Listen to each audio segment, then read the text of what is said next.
Hello guys, have a nice day. आज हम पढ़ेंगे अध्याय 5 अनुपात एवं समानुपात। सबसे पहले हम देख लेते हैं अनुपात और समानुपात किसे कहते हैं। तो अनुपात का चिन्ह इस प्रकार से होता है, जैसे हम यहाँ पर 5:9 लिखते हैं और इसे 5/9 के रूप में लिखा जाता है। इसी प्रकार समानुपात का चिन्ह ये 4 बिंदु होते हैं, इसको हम समानुपात कहते हैं और समानुपात को इस रूप में लिखा जाता है। यहाँ पे क्या है, ये 10:9 समानुपात 5:2, जिसे इस रूप में लिखा जाता है 10/9 बराबर 5/2। ये हो गया अनुपात और ये समानुपात। नेक्स्ट हम प्रश्नावली 1 की तरफ बढ़ते हैं। प्रश्नावली 1 में हमारा पहला क्वेश्चन है, एक क्रिकेट मैच में बल्लेबाज धीरेन्द्र 25 गेंद में 19 रन बनाकर आउट हो जाता है। महेंद्र 20 गेंद खेलकर 14 रन बनाकर पेवेलियन लौटता है तथा रविंद्र 15 गेंद में 9 रन बनाता है। इनमें से किसने सबसे अधिक रन बनाए? तो हमारा मेन क्वेश्चन क्या है कि इनमें से किसने सबसे अधिक रन बनाए। तो सबसे पहले हम क्या कर लेंगे, तीनों का, धीरेन्द्र, महेंद्र और रविंद्र, इन तीनों का परसेंट निकाल लेते हैं। और जब हम इसका परसेंट निकालेंगे, जिसका सबसे अधिक परसेंट होगा उसी ने सबसे अधिक रन बनाया। तो आइए देखते हैं कि हम इसका परसेंट कैसे निकालेंगे। सबसे पहला धीरेन्द्र ने 25 रन में 19 गेंद या 25 गेंद में उसने 19 रन बनाए।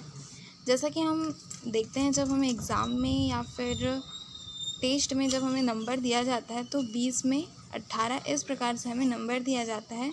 तो 18 तो ये हमारा कितना हो गया, 18:20।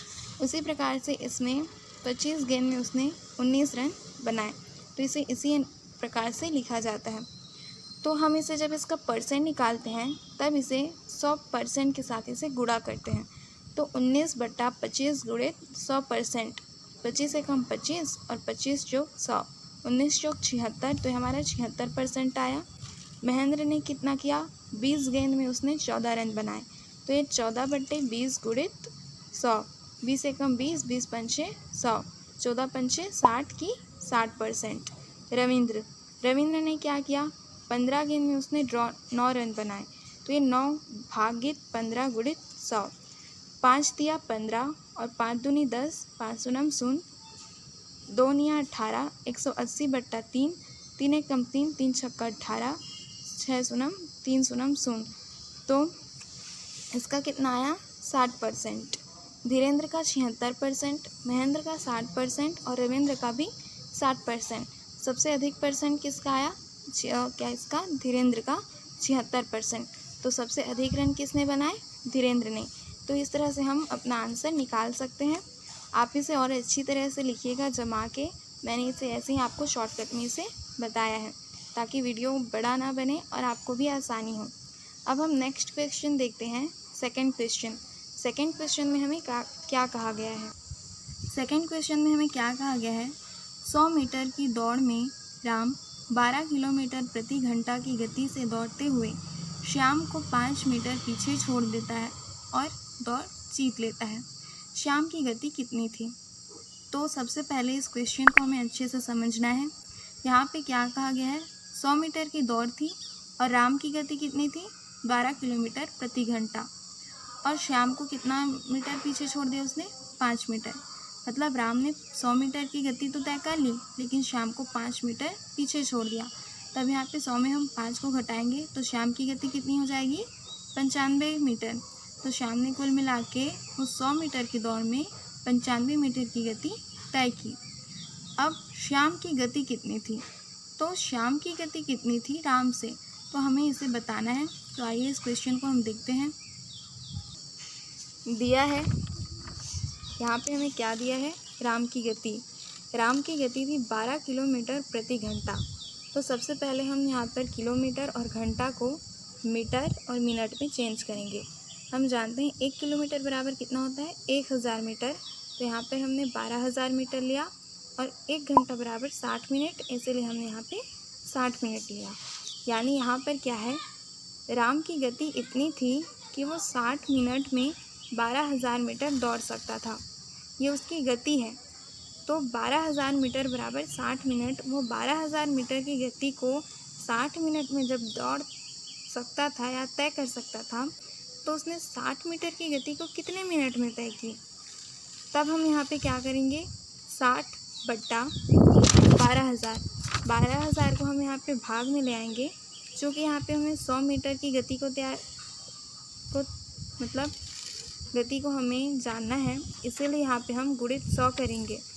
तब ये 0 0 और ये 0 0 कट गया, बचा 60 बट्टा 120, तो 60 एकम 60, 60 दूनी 120, तो ये कितना हो गया हमारा, आधा मिनट। 1/2 हम लोग आधा मिनट भी कह सकते हैं। तब राम ने 100 मीटर की गति को आधे मिनट में तय कर लिया। अब राम ने क्या किया, चूँकि राम श्याम को 5 मीटर पीछे छोड़ देता है, राम ने श्याम को 5 मीटर पीछे छोड़ दिया, तब श्याम द्वारा तय की गई दूरी कितना होगा।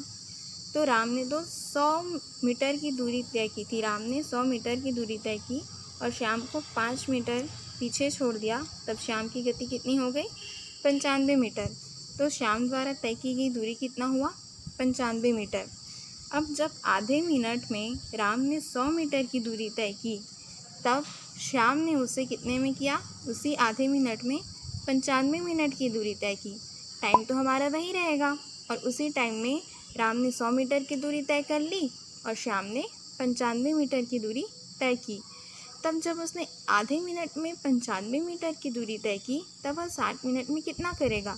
तो 60 मिनट बराबर 95, ये जो यहाँ पे भाग में था वो इधर गुणा में हो गया, तो जैसे कि 1/2 था वो इधर आकर 2/1 हो गया, एक का कोई अर्थ नहीं, इसलिए यहाँ पे हमने गुणित 2 लिया।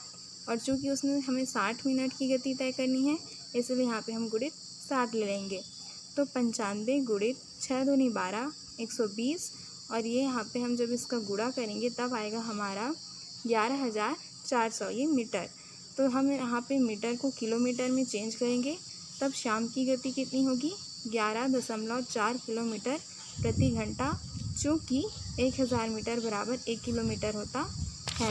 जैसे कि यहाँ पे 1000 मीटर बराबर 1 किलोमीटर, तो यहाँ पे हम क्या करेंगे, 11,400 भागित 1000 करेंगे, तब ये 0 0 कटा, और यहाँ पे 10 है, तब हम 114 का 10 से जब भाग करेंगे तब हमारा आएगा 11.4, और ये हमारा किलोमीटर में चेंज हो जाएगा। यहाँ पे भी सेम कंडीशन हुआ है, तो ये हो गया हमारा प्रश्न दूसरा हल। आइए हम नेक्स्ट देखते हैं। नेक्स्ट क्वेश्चन, ये हमारा प्रश्न तीसरा है, तो ये बहुत ही ज़्यादा आसान है, आप इसे आराम से बना लेंगे, और अगर आपसे नहीं बनता है तो आप हमें कमेंट बॉक्स पे मैसेज कीजिए, हम इसे दोबारा आपको बना के बताएंगे। इसी प्रकार से चौथा और पांचवा क्वेश्चन को आप आसानी से बना लेंगे। मैं एक बार आपको छठवां क्वेश्चन बता देती हूँ, यह सेम छठवां जैसे ही बनेगा, सेम नहीं बनेगा लेकिन इसी के आधार पर बनेगा, और उदाहरण के माध्यम से भी आप इन क्वेश्चन को बना सकते हैं। तो आइए क्वेश्चन नंबर छठवां देखते हैं। इसमें हमें क्या कहा गया है, संजय और शिवा मिलकर किसी काम को 16 दिनों में पूरा करते हैं। यदि संजय उस काम को अकेले 24 दिनों में पूरा कर लेता है, तो बताइए कि शिवा अकेले उस काम को कितने दिनों में पूरा करेगा। आइए इसे हम देखते हैं। माना कि शिवा अकेले उस काम को x दिन में पूरा करेगा, तब संजय और शिवा द्वारा 16 दिनों में किया गया कार्य। संजय और शिवा 16 दिन में उस कितने कार्य करते हैं, एक कार्य करते हैं, तब वह एक दिन में कितने कार्य करेंगे, 1/16 काम करेंगे। यहाँ पे कैसे हुआ, ये जो 16 था वह इधर आकर भाग में हो गया, ये जो 16 था जो कि इधर था, जब इसका पक्षांतर होता है तब ये भाग में हो जाता है। तो इसी प्रकार संजय और शिवा 16 दिनों में एक कार्य को किए, एक काम को किए, तो एक दिनों में उन्होंने कितना काम किया, 1/16 काम किया। इसी प्रकार संजय द्वारा 24 दिनों में किया गया कार्य 24 दिनों में वो सिर्फ एक काम करता है, तो एक दिन में वो कितना काम करेगा, 1/24, क्योंकि 24 का यहाँ पे पक्षांतर हो गया और ये बट्टे में आ गया। अब हम देखते हैं शिवा द्वारा एक दिन में किया गया कार्य। अब हमें शिवा का तो मालूम ही नहीं है, तो हमने यहाँ पे क्या मान लिया है कि शिवा अकेले उस काम को x दिन में पूरा करेगा। लेकिन शिवा द्वारा एक दिन में किया गया कार्य एक दिन में वो उसे कितना करेगा, तब यहाँ पे हम क्या करेंगे, दोनों के द्वारा किया गया में एक का किया गया कार्य को हम घटाते हैं तो हमें शिवा द्वारा अकेले किया गया कार्य मिल जाएगा। मतलब दोनों में जब हम एक को घटाएंगे तो एक हमें मिल जाएगा। आइए तो हम इसे देखते हैं।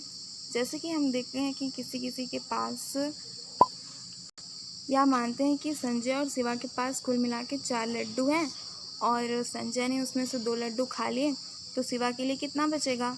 तो इसके लिए हम 4 में 2 घटाएंगे तभी तो हमें पता चलेगा कि शिवा के लिए 2 लड्डू बचा। इसी प्रकार से सेम हम करते हैं कि जब संजय और शिवा दोनों उस काम को 1/16 काम करते हैं और उसमें से संजय 1/24 काम करता है, तो बचा हुआ काम को शिवा कितने में करेगा। तो इसीलिए हम यहाँ पे 1/16 माइनस 1/24 करेंगे। अब आइए इसके हम घटा के देखते हैं। तब यहाँ पे हम 2 तरीके से तरीका इस्तेमाल कर सकते हैं। यहाँ पे हम क्या करेंगे, यहाँ पे सबसे पहला तो हम हर को समान कर सकते हैं। तो हर को समान करने के लिए हमें यहाँ जैसे कि बड़ी संख्या 24 है, तो यहाँ पर भी हमें 24 संख्या लाना होगा। तब यहाँ पे क्या करेंगे, 1 गुणित 2 और 16 गुणित 2, तो यहाँ पे कितना हुआ 2/24 ऐसा हो गया, और ये 1/24 इस प्रकार से हो गया। तब हमारा निकल जाएगा। और